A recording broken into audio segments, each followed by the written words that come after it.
Good noon all of you. मैंने first chapter पढ़ाया था डाइस का। आज मैं सेकंड चैप्टर लेके आई हूँ, काउंटिंग ऑफ फिगर्स। ठीक है, तो सबसे पहले हम किसके काउंटिंग करेंगे, स्केयर की। कितने कैसे निकालते हैं हम स्केयर की काउंटिंग कैसे करते हैं। ठीक है, अब जैसे ये एक फिगर बना दी, इसमें हम देखेंगे सबसे पहले नंबर ऑफ रो और नंबर ऑफ कॉलम कितनी है। यहाँ पे देखो ये रो, ये इस तरह से ऐसे जाती हैं, ये होती है रोज। तो कितनी रो है, यहाँ पे रो है 1, और यहाँ दूसरी ये रो है, और कॉलम ये इस तरह से होते हैं। ठीक है, तो ये 1 हो गया कॉलम, और ये कितना हो गया, सेकंड कॉलम। तो इसका मतलब क्या है, अब देखो रो भी 2 है, 1 2, और कॉलम भी कितने हैं 2। तो number of rows equal to number of column. यहाँ पर नंबर ऑफ रोज इसके इक्वल है नंबर ऑफ कॉलम के। तो इस तरह हम जो है नंबर ऑफ स्केयर्स ऐसे में हम कैसे फाइंड आउट करते हैं। हम देखो कैसे करेंगे। जो हमारा ये 1 है, 1 का स्क्वायर करते हैं, प्लस 2 का स्क्वायर इज इक्वल टू 1 का स्क्वायर 1 प्लस 2 का स्क्वायर कितना होता है 4 होता है, इक्वल टू 5। तो हमारे नंबर ऑफ स्क्वायर इस केस में कितने आ जाएंगे, 5 आ जाएंगे। अब सेकंड क्वेश्चन देखो।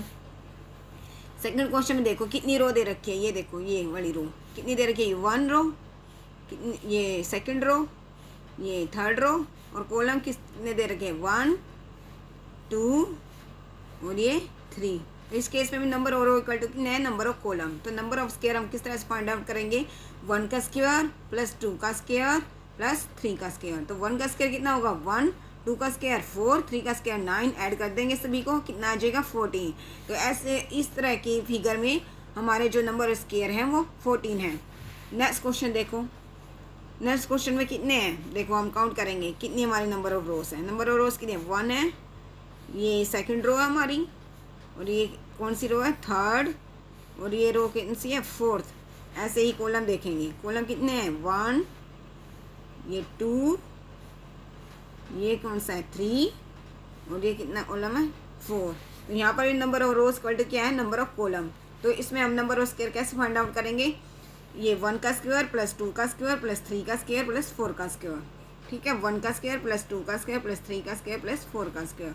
तो 1 का स्क्वायर कितना होगा 1 होगा, प्लस 2 का स्क्वायर 4, 3 का स्क्वायर 9, 4 का स्क्वायर कितना होगा 16। तो ऐड कर देंगे सभी को, हमारे कितने आ जाएंगे नंबर ऑफ स्क्वायर। इस तरह की फिगर में हमारे नंबर ऑफ स्क्वायर कितने आ जाएंगे, 30 आ जाएंगे।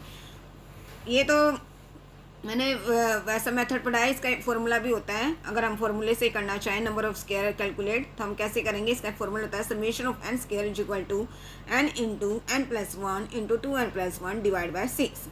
अब देखो हम पुट करते हैं, यहाँ पर क्या पुट करते हैं, हमने मान लिया कि लेट n इक्वल टू 1 है, n इक्वल टू 1 है, तो 1 का स्क्वायर समेशन ऑफ 1 का square equal to 1 into 1 plus 1 into 2 into 1 plus 1 divide by 6।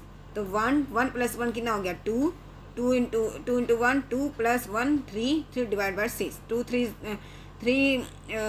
3 से कैंसिल किया, 2 से 2 कैंसिल हो गया, कितना आ गया 1 आ गया।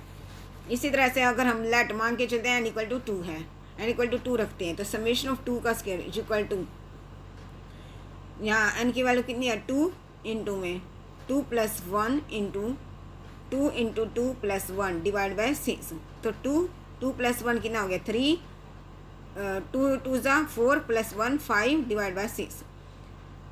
2 1 ज़ा 2, 2 3 ज़ा 6, 3 से 3 कैंसिल, कितना आ गया 5। अब ये देखो हमारा, हमने सबसे पहले केस किया था ये वाला, ये देखो कितने नंबर उसके आए थे 5 आए थे। इसी तरह से अगर हम n की वैल्यू 2 पुट करते हैं तो हमारे यहाँ जाएंगे 5। इसी तरह से अगर हम n की वैल्यू 3 पुट करेंगे, n की वैल्यू 3 पुट करेंगे तो नंबर ऑफ स्क्वायर कितने आएंगे 14, और n की वैल्यू 4 पुट करेंगे तो 30 आएंगे। इसी तरह से अगर हम आगे n की वैल्यू 5 पुट करेंगे तो हमारे जो नंबर ऑफ स्क्वायर हैं वो 55 आ जाएंगे। इसी तरह से हम नंबर ऑफ स्क्वायर कैलकुलेट करते हैं। अगर आपको मेरी वीडियो पसंद आई हो तो please like my video. Thank you so much.